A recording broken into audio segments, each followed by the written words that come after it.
Hello, हाय, सलाम, नमस्ते। मैं लाल आ गया हूँ आप लोगों के बीच। आज हम बात करेंगे मोटिवेशन के बारे में। मोटिवेशन एक ऐसी चीज है जो हमें आगे बढ़ने का रास्ता देती है और हमें हौसला देती है, जिंदगी में कुछ कर गुजरने के लिए हमें प्रेरित करती है। मोटिवेशन एक ऐसी चीज है जिसके सहारे हम अपने लक्ष्य को प्राप्त करते हैं, हम अपनी चाहतों को पूरी करने की कोशिश करते हैं। मोटिवेशन यकीनन बहुत ही अच्छी चीज है, मैं इस बात से इनकार नहीं करता। एक सवाल है मेरा, आपको अगर बुखार लगे तो एक क्रोसिन खाएंगे तो आपका बुखार उतर जाए। अगर आपको बार बार बुखार लगता हो तो आप बार बार क्रोसिन खाएंगे। ठीक है, ये अच्छी बात है कि हम भी क्रोसिन खाएंगे, आप भी क्रोसिन खाएंगे और हर बार एक एक क्रोसिन खाएंगे।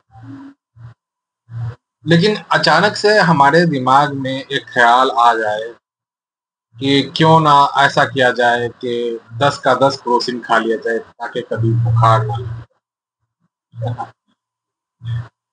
अक्सर ऐसा होता है कि लोग मेडिसिन को, मतलब हमें जो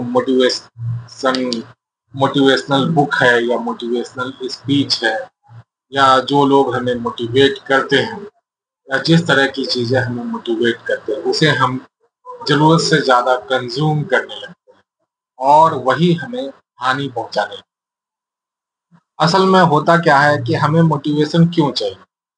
मोटिवेशन इसलिए चाहिए कि हम मोटिवेट होकर के अपने लक्ष्य की तरफ बढ़े। और अंत में ऐसा होता है कि मोटिवेट होना ही हमारा लक्ष्य होता है। हमें मोटिवेट होना है, हमारा लक्ष्य मोटिवेट नहीं है। मतलब हमारा लक्ष्य होता है जिंदगी में अच्छा एजुकेशन, अच्छा इनकम, अच्छा सोशल लाइफ, ये सारी चीजें, अच्छा बिजनेस वगैरह। लेकिन जब हम मोटिवेशनल स्पीकर्स को सुनने लगते हैं, मोटिवेशनल बुक पढ़ने लगते हैं, तो हमारा लक्ष्य ही मोटिवेशन हो जाता है। अब जैसे ये है कि हम सुबह से शाम तक एक बुक पढ़ते हैं कि हम मोटिवेट रहेंगे। असल में मोटिवेशन के लिए आपको दिन में 10 से 15 मिनट आपने खुद को दिया तो ये काफ़ी है। मुझे लगता है अगर आप इससे ज़्यादा खुद को मोटिवेट रखने के लिए आप 1 घंटा, 2 घंटा या 3 घंटा देते हैं, तो इसका मतलब ये है कि आपके अंदर बहुत ज़्यादा कमी है। हम जब निराश हो जाते हैं, उदास हो जाते हैं, तो हमें मोटिवेशन की ज़रूरत होती है। यकीनन मोटिवेशन एक दवा की तरह है, लेकिन उसका इस्तेमाल कम से कम किया जाना चाहिए। अगर आप ज़्यादा मोटिवेट होने के चक्कर में पड़ जाते हैं, ज़्यादा मोटिवेशनल गुरु को सुनने लगते हैं और ज़्यादा मोटिवेशनल वीडियो देखने लगते हैं, तो कहीं न कहीं आपका लक्ष्य ही बन जाता है कि आपको मोटिवेट होना है। लेकिन आप मोटिवेट किस लिए हो रहे हैं, ये भी तो आपको पता होना चाहिए। आप क्या करेंगे मोटिवेट होकर के, ये भी तो पता होना चाहिए। आपसे मैं ये पूछ रहा हूँ, आप कमेंट में ज़रूर बताएँगे कि आप मोटिवेट होकर के क्या करेंगे? अगर आपको दिन-दिन भर मोटिवेशनल स्पीकर्स को सुनते हैं, दिन-दिन भर मोटिवेशनल वीडियोज़ देखते हैं, दिन-दिन भर मोटिवेशनल बुक्स पढ़ते हैं, लेकिन उसके बाद करते क्या हैं, ये तो हमें बताइए? एक वैसा ही होता है, जब हमें छुट्टी होती है, तो हम उठते हैं, फिर पेशाब करते हैं, मुँह हाथ धोते हैं, नाश्ता करते हैं, फिर सो जाते हैं। फिर उठते हैं, फिर मुँह हाथ धोते हैं, चाय पीते हैं, फिर सो जाते हैं। ठीक है, वो फुर्सत का पल है।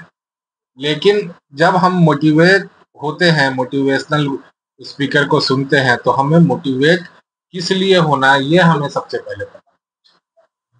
हमें अपने काम के लिए मोटिवेट होना है, यकीनन हम अपने लक्ष्य के लिए, पढ़ाई के लिए मोटिवेट होएँगे।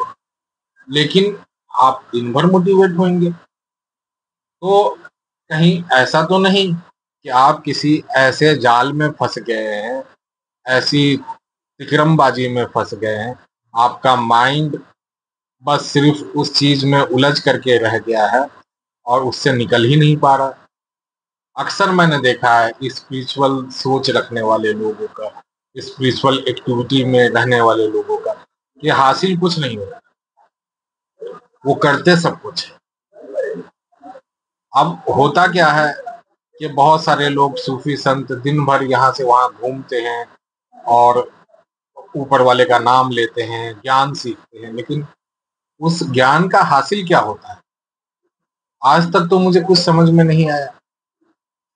तो हमें मोटिवेट होने से ज़्यादा हमें ये समझना है कि हमारी ज़रूरत क्या है, हमारे परिवार की ज़रूरत क्या है और हमारे रिश्तेदारों को हमसे क्या चाहिए, हमारे बच्चों को हमसे क्या चाहिए, हमारे समाज को हमसे क्या चाहिए। सिर्फ हमें मोटिवेटेड होने से समाज को कुछ नहीं मिल जाएगा, सिर्फ आपको मोटिवेटेड रहेंगे तो समाज को कुछ नहीं मिलेगा। यकीनन मोटिवेट होने के बाद आप जो करेंगे उससे समाज के ऊपर असर होगा। ये वीडियो यहीं तक। मैं थैंक्स बोलना चाहूँगा कि आप हमारे साथ यहाँ तक बने रहे। शुक्रिया।